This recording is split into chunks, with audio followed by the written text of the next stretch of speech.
Mahkamah Konstitusi mengabulkan sebagian gugatan uji materi pasal 34 ayat 2 Undang-Undang Nomor 20 Tahun 2003 tentang Sistem Pendidikan Nasional atau Undang-Undang Sisdiknas. MK memutuskan agar pemerintah pusat dan daerah menggratiskan sekolah negeri dan swasta untuk jenjang SD hingga SMP.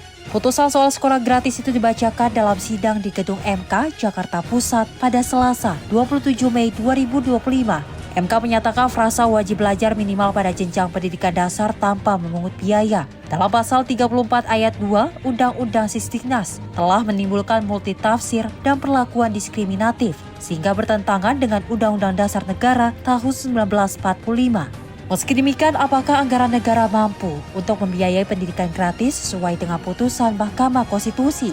Wakil Menteri Pendidikan Dasar dan Menengah Atif Latiful Hayat memastikan pihaknya tidak akan terburu-buru dalam menghitung anggaran. Kemendikbudrismen nantinya akan melakukan koordinasi dengan stakeholder terkait untuk membahas anggaran yang dibutuhkan. Kira-kira apa saja ya? Ya, dengan Bappenas, kan, dengan Kementerian Keuangan, dengan Kementerian Agama. Nah, itu akan kita koordinasi. Karena kan ini sesuatu yang harus dilaksanakan ya, putusan Mahkamah Konstitusi, maka kita perlu koordinasi. Negara butuh berapa sih Pak untuk bisa membiayai swasta gratis? Kita sedang menghitung, kan banyak sekali ini, tunggu ya, kan ini hitungannya besar, jadi bisa cepat. Yang bisa cepat nanti kalau perhitungannya tidak akurat, kan anggaran juga agak. Jadi kita sedang menghitung secara akurat. Reformulasi anggaran dinilai perlu, mengingat adanya putusan Mahkamah Konstitusi terkait pembiayaan SD dan SMP gratis, termasuk sekolah swasta. Secara konstitusional, pemerintah telah menetapkan anggaran pendidikan sebesar 20% dari APBN. Menteri Keuangan Sri Mulyani Indrawati mengatakan akan mempelajari putusan Mahkamah Konstitusi mengenai pendidikan gratis yang diselenggarakan oleh sekolah-sekolah negeri maupun swasta. Kementerian Keuangan dipastikan akan menggelar rapat khusus untuk membahas putusan MK. Terkait dengan putusan MK itu, persiapannya? Sekolah. Kita mempelajari keputusan tersebut dan Pak Mendikbudrismen juga sedang membuat rapat, saya juga menyiapkannya. Gitu ya. Pengkajian terkait putusan Mahkamah Konstitusi terus dilakukan oleh Kementerian Pendidikan Dasar dan juga Menengah. Wakil Menteri Pendidikan Dasmen Fajar Riza Ulhaq menyambut baik putusan Mahkamah Konstitusi yang mengamanatkan pendidikan gratis untuk siswa SD dan SMP. Menurutnya putusan tersebut sejalan dengan komitmen pemerintah untuk memperluas akses pendidikan yang berkualitas dan juga terjangkau bagi seluruh lapisan masyarakat.